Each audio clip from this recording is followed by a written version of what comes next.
আমরা সবাই অবহিত, জুলাই গণ অভ্যুত্থানের প্রেক্ষাপটে ধারাবাহিক প্রক্রিয়ার মধ্য দিয়ে এ মাসের 12 তারিখ যে নির্বাচন অনুষ্ঠিত হয়েছে, একই সাথে জাতীয় সংসদের নির্বাচন এবং গণভোট অনুষ্ঠিত হয়েছে। এই নির্বাচনে জাতি আশা করেছিল দেশের মানুষ নিঃসংকোচে স্বাচ্ছন্দ্যে উৎসবমুখর পরিবেশে তাদের ভোটের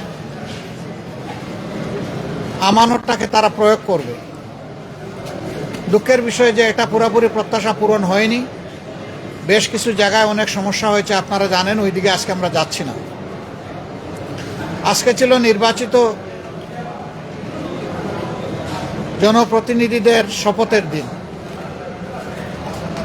আমাদেরকে চিঠি দেওয়া হয়েছিল গতকাল গভীর রাতে, যেটা আমাদের জন্য কিছুটা অস্বস্তিদায়ক ছিল।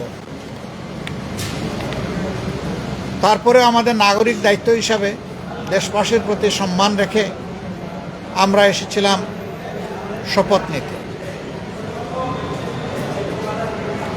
ইতিপূর্বে বেশিরভাগ ক্ষেত্রেই আমরা লক্ষ্য করেছি একই দিনে একই সময়ে শপথ অনুষ্ঠান অনুষ্ঠিত হতো।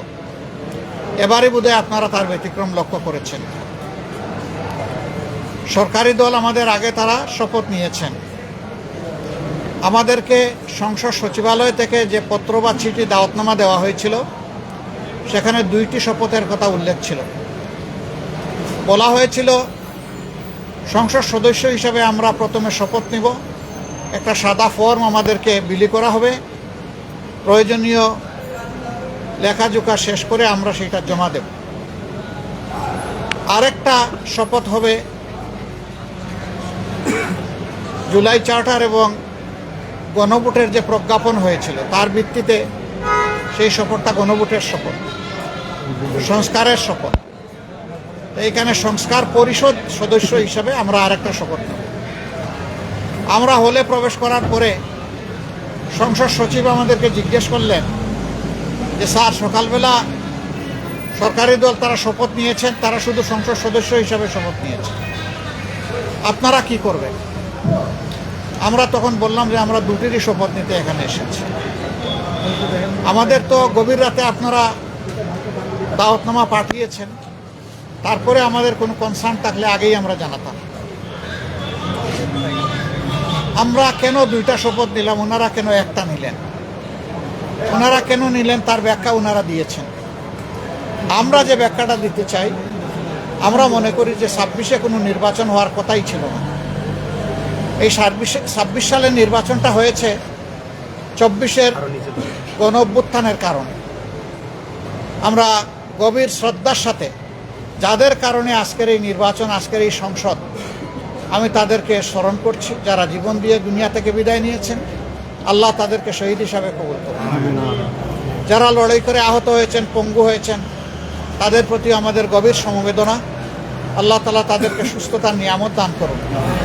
আর নির্বিশেষে গোটা দেশবাসী ফ্যাসিবাদের বিরুদ্ধে সেদিন লড়াই করেছিল, আমরা তাদের প্রতি গভীর কৃতজ্ঞতা প্রকাশ করছি।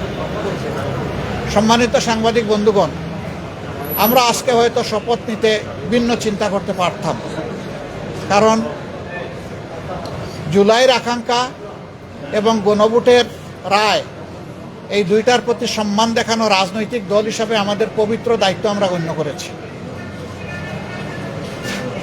আমরা গণভোটের রায়কে সম্মান করেছি, জুলাইয়ের আকাঙ্ক্ষাকে সম্মান করেছি, যারা আমাদেরকে ভোট দিয়েছেন তাদেরকে সম্মান করেছি, এবং আমরা একমত হয়েছি যে এই শপথ নেওয়া আমাদের কর্তব্য।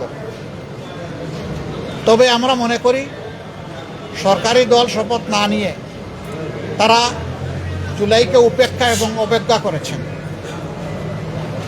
এতে জন আকাঙ্ক্ষার বিপরীতে তাদের অবস্থান বলে আমরা মনে করি। সংস্কারের বিপরীতে তাদের এই অবস্থান স্পষ্ট। যদিও তারা ব্যাখ্যায় বলেছেন যে সংসদ বসে তারপরে প্রভিশন ক্রিয়েট করে এটা তারা দেখবেন, আমরা এটা দ্রুত দেখতে চাই। যদি তারা জুলাইকে সম্মান করেন, যদি সংস্কারকে তারা ধারণ করেন, যদি আজকে যিনি প্রধানমন্ত্রী শপথ নেবেন তিনি নিজেও নির্বাচনী ক্যাম্পেইনে গিয়ে বলেছেন যে আপনারা গণভোটে হা বলুন, যদি এর প্রতি তারা শ্রদ্ধাশীল হন, আমরা মনে করি তারা ওই শপথটাও নেবেন। কার কাছে শপথ নেবেন সে দাবি আমরা করব না। ওনাদের পছন্দ মতো অ্যাপ্রোপ্রিয়েট অথরিটির কাছে ওনারা নিতে পারেন, আমাদের কোনো অসুবিধা নেই। কিন্তু আমরা দেখতে চাই জুলাই সম্মানিত হয়েছে এবং জুলাই স্বীকৃত হয়েছে। জুলাইকে অসম্মান অশ্রদ্ধা করে স্বীকৃতি না দিয়ে 26-এর এই পার্লামেন্ট নিশ্চয়ই কোনো গৌরবের আসনে বসতে পারবে না। আমরা আশা করেছিলাম তারাও শপথ নেবেন দুইটা, আমরাও নিব দুইটা সকালবেলা।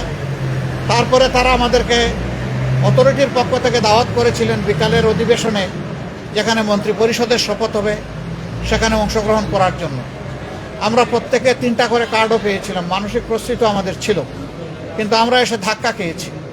আমরা আমাদের জুলাই শহীদদেরকে অশ্রদ্ধা করতে পারি না, জুলাই যোদ্ধাদেরকেও আমরা অশ্রদ্ধা করতে পারি না।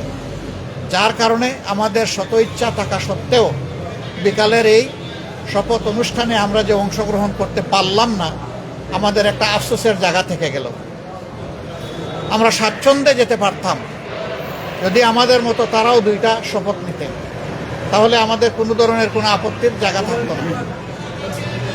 আজকে আমরা যারা শপথ নিয়েছি, আমরা নির্বাচনী প্রক্রিয়ার সময় জামাতে ইসলামীর পক্ষ থেকে বলেছিলাম যে আমাদের কেউ যদি সংসদ সদস্য নির্বাচিত হন অথবা আমরা যদি সরকার গঠন করে কেউ মন্ত্রী হন, তাহলে আমরা সরকারি প্লটের সুবিধা নেব না এবং ট্যাক্সবিহীন গাড়িতে আমরা চড়ব না।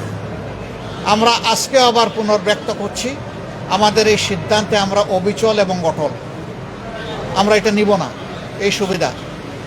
এছাড়া বাকি কতটুকু না নিয়ে পারা যায় সেটাও আমরা দেখব। আমরা সরকারি দল হতে পারি না, এই নিয়ে আমাদের কোনো আফসোস নাই। আমাদের আফসোসের জায়গা পরপর 3টা নির্বাচন ধ্বংস হয়ে যাওয়ার পরে জাতি বড় আশা করেছিল, যেভাবে উৎসবমুখর পরিবেশে তারা অনেকে ভোট দিয়েছেন, ঠিক তাদের ভোটের প্রতিফলনটা হবে যখন ফলাফল প্রকাশ হবে। কিন্তু সেখানে অনেক কিছু ঘটেছে, সেটা অন্য এক সময় আমরা বলবো। যার কারণে জাতির এই উৎসব ফল প্রকাশের সাথে সাথে মিলিয়ে গেছে। তারপরেও আমাদের পক্ষ থেকে আমরা বলতে চাই, আমরা দেশকে ভালোবাসি। দেশ এবং জনগণের ভালোর জন্য সরকারও যদি কোনো উদ্যোগ নেয়, আমাদের সমর্থন তারা পাবে না। কিন্তু যদি আমরা দেশ এবং জনগণের স্বার্থের বিপক্ষে কিছু দেখি, তাহলে আমরা জনগণের হয়ে এই জনস্বার্থ বিরোধী কাজের বিরুদ্ধে আমরা লড়াই করব, আমরা প্রতিরোধ গড়ে তুলব ইনশাআল্লাহ। এবং সেটা জনগণের জন্য, জনগণকে সাথে নিয়ে। আমাদের এই ক্ষেত্রে নীতিমালা একেবারেই স্পষ্ট, তাওয়ানু আলাল বিররি ওয়াত তাকওয়া ওয়ালা তাওয়ানু আলাল ইসমি ওয়াল উদওয়ান। আমরা ভালো কাজের সবগুলাতে সমর্থন করব, কিন্তু যদি জনস্বার্থ বিঘ্নকারী কিছু হয়, আমরাই সবার আগে প্রতিবাদ এবং ক্ষেত্রবিশেষে প্রতিরোধ গড়ে তুলব ইনশাআল্লাহ। আমরা দেশকে ভালোবাসি, এদেশের মানুষকে ভালোবাসি। আমরা এই শপথ না নিলেও পারতাম, অনেক কিছু হয়েছে আমাদের সাথে। কিন্তু আমরা চাই ক্রমান্বয়ে গণতন্ত্র তার প্রাতিষ্ঠানিক রূপ পাক, এই রূপে ফিরে আসতেই হবে, এর কোনো বিকল্প নেই। এই জন্যে আমরা শত কষ্ট থাকা সত্ত্বেও আমরা সংসদে অংশগ্রহণ করছি এবং ইনশাল্লাহ আপনারা দোয়া করবেন আমরা যেন দেশ জাতির পক্ষে ভূমিকা রাখতে পারি। আমাদের নীতিমালার মাঝে দেশের ভিতরে আমরা চাই প্রত্যেকটি নাগরিক যেন তার নিরাপত্তা নিশ্চিত পায়, দেখতে পায়। মানুষের অর্থনৈতিক মুক্তি যেন আসে, যুবকদের বেকারত্ব যেন দূর হয়, কর্মসংস্থান যেন তৈরি হয় এবং মর্যাদাশীল একটি দেশ হিসাবে পররাষ্ট্র নীতি যেন আমরা নিজেরটা নিজেই আমরা গড়ে তুলতে পারি। বিদেশের সকল সভ্য দেশের সাথে আমাদের আন্তরিক এবং বন্ধুত্বপূর্ণ সম্পর্ক থাকবে, পারস্পরিক শ্রদ্ধা এবং সমতার ভিত্তিতে ইনশাআল্লাহ। আমরা গভীর পরিতাপের সাথে লক্ষ্য করছি, নির্বাচনের রাত থেকে, আগে তো কিছু ছিলই, বিশেষ করে নির্বাচনের রাত থেকে বাংলাদেশের বিভিন্ন এলাকায় ব্যাপকভাবে আমরা এখন যারা বিরোধী দলে আছি তাদের পক্ষে ভোট দেওয়ার কারণে, নির্বাচনী কর্মী হিসাবে কাজ করার কারণে, সমর্থনের কারণে নারী পুরুষ নির্বিশেষে সকলের উপর ব্যাপক হামলা হচ্ছে। আমার জানা মতো সবচেয়ে বেশি হয়েছে হাতিয়ায়, কিন্তু কোনো জায়গায় এটা থেকে বাদ পড়েনি। আমরা সরকারি দলের কাছে দায়িত্বশীল আচরণ আশা করি। আমরা আহ্বান জানাবো এখনই সেটা বন্ধ হওয়া উচিত। সরকারের জন্য নয়, দলের জন্য নয়, সরকার জনগণের জন্য। এবং আমরা দেখতে চাই যে এই ব্যাপারে দৃশ্যমান পদক্ষেপ তারা নিয়েছেন, এই অবনতিশীল পরিস্থিতির উন্নতি হয়েছে। তারা যদি কোনো ইতিবাচক উদ্যোগ নেন, আমাদের অকুণ্ঠ সমর্থন এবং সহযোগিতা পাবেন। কিন্তু আমরা বলবো যে যদি এই ধরনের কাজ অব্যাহত থাকে, আমরা জনগণের পাশে দাঁড়াবো, একেবারেই ফার্ম হয়ে দাঁড়াবো। এখানে আমরা কোনো কম্প্রোমাইজ করব না, কারণ আমরা দীর্ঘ রাস্তা স্বৈরাচারের বিরুদ্ধে লড়াই করে এই জায়গায় এসেছি। বিশেষ করে আমাদের যুব সমাজ, তারা যে ঐতিহাসিক ভূমিকা পালন করেছে, সেই যুব সমাজ এখনও বাংলাদেশে আছে। আমরা সেই যুব সমাজের প্রত্যাশা পূরণে অঙ্গীকারবদ্ধ। তারা যে সমতা এবং বৈষম্যহীন ন্যায় বিচার ভিত্তিক সমাজ চেয়েছিল, সেই সমাজ গঠনে আমরা কারো সাথে কোনোভাবেই আপোষ করব না। এ সমাজ গঠন করতেই হবে। যতক্ষণ পর্যন্ত এই লক্ষ্য অর্জিত না হবে, আমাদের লড়াই ততক্ষণ পর্যন্ত চলবে সংসদে, চলবে রাজপথে এবং চলবে প্রয়োজনে আইনি ময়দানে। সব জায়গায় আমরা লড়াই অব্যাহত রাখবো ইনশাআল্লাহ। আপনারা দোয়া করবেন, পাশে থাকবেন। আমরা সবাই মিলে দেশবাসীর বুকে ধারণ করে সামনে এগিয়ে যাব। আমাদের কাছে দল বড় নয়, ব্যক্তিও বড় নয়। আমরা আমাদের বিদেশি বন্ধুদেরকে অনুরোধ করব, আমাদের দেশের সাথে, দেশের মানুষের সাথে আপনারা সম্পর্ক বৃদ্ধি করবেন। এখানে আপনারা যদি বিনিয়োগ করেন, আমাদের যুবকরা কর্মসংস্থানের সুযোগ পেয়ে যাবে। আমরা এটাকে ওয়েলকাম করব বিরোধী দল হিসাবে। আমরা চাই আমাদের দেশ এগিয়ে যাক। আমরা চাই না দেশ কোনো আর অন্ধকার গর্তে, চূড়াবালিতে হামাগুড়ি খাক, এটা আমরা চাই না। আপনাদের সবাইকে ধন্যবাদ। কেন এই প্রশ্ন করছেন কেন? এটা আমি ক্লিয়ার করেছি। দ্বিতীয় প্রশ্ন হলো যে অন্তর্বর্তী সরকারের যে উপদেষ্টা খলিলুর রহমান বর্তমান সরকারের নেত্রী হিসেবে যাচ্ছেন, এই বিষয়ে আপনাদের কোনো দেখেন, এটা তো সরকারি দল তাদের চয়েসের মানুষ নিয়েছে, তবে আমরা এটাকে ফেয়ার মনে করি না। যারা ইন্টারিম গভর্নমেন্টের পার্ট ছিলেন, তারা আবার একটা রাজনৈতিক গভর্নমেন্টের অংশ হবেন, তাহলে তারা কতটা নিরপেক্ষ ছিলেন না, সেই জায়গায় প্রশ্ন উঠতেই পারে। আমরা এটাকে খুব বেশি আমরা ফেয়ার মনে করি না। জনাব নাহিদ ইসলাম, আপনি যদি একটু বলেন যে এই সরকারি দলের সংবিধান সংস্কার পরিষদের শপথ না নেওয়া, এটা কিভাবে আপনি দেখছেন? আসসালামু আলাইকুম। আমরা মনে করি যে আজকে সরকারি দল হিসেবে তারা যে সংবিধান সংস্কার পরিষদের শপথ নিল না, এটা গণভোটের যে গণরায় এসেছে হ্যাঁ পক্ষে, সংস্কারের পক্ষে, সেই রায়কে বৃদ্ধাঙ্গুলি দেখানো হয়েছে এবং প্রতিশ্রুতি ভঙ্গ করা হয়েছে।